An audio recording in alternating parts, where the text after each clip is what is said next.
মুদ্রা কাম রূপে নীলাচল পাহাড়ে পতিত হয়। সেই সময় হতে দেবী কামাখ্যা আজও অবস্থান করেন নীলাচলে। সাধক তথা পূজারী কেন্দুকলাইয়ের ভক্তিতে তুষ্টা কামাখ্যা প্রত্যহ আরতির সময় স্বয়ং অবতীর্ণ হয়ে গর্ভগৃহে আরতির তালে তালে নৃত্য করতেন। গর্ভগৃহের দরজা বন্ধ থাকত, কিন্তু তার নুপুরের আওয়াজে সমগ্র মন্দির ভরে যেত। কেন্দুকলাইয়ের বারণ সত্ত্বেও রাজা নিজের ইচ্ছায় দেবী দর্শন করার ইচ্ছা প্রকাশ করেন।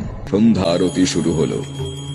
ভক্তির সামনে আবির্ভূত হলেন মহাদেবী কামরূপ কামাখ্যা।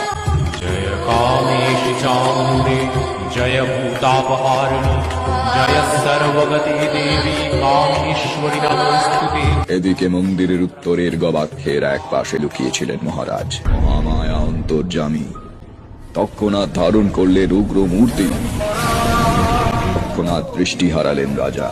কেন্দুকলাই মায়ের চরণে আছড়ে পড়া মাত্রই ক্ষমা প্রার্থনা করে। দেবী তাকে পাথরে পরিণত করেন এবং পাদপদ্মে স্থান দেন। রাজা অভিশাপদগ্ধ হয়ে ব্যথিত চিত্তে ফিরলেন দেশে। আর কখনোই এই তীর্থক্ষেত্রে আসার সাহস করেনি। আজও জাগ্রত সেই মহাস্থান, আজও অবস্থান ওই গর্ভগৃহে দেবী কামাখ্যার।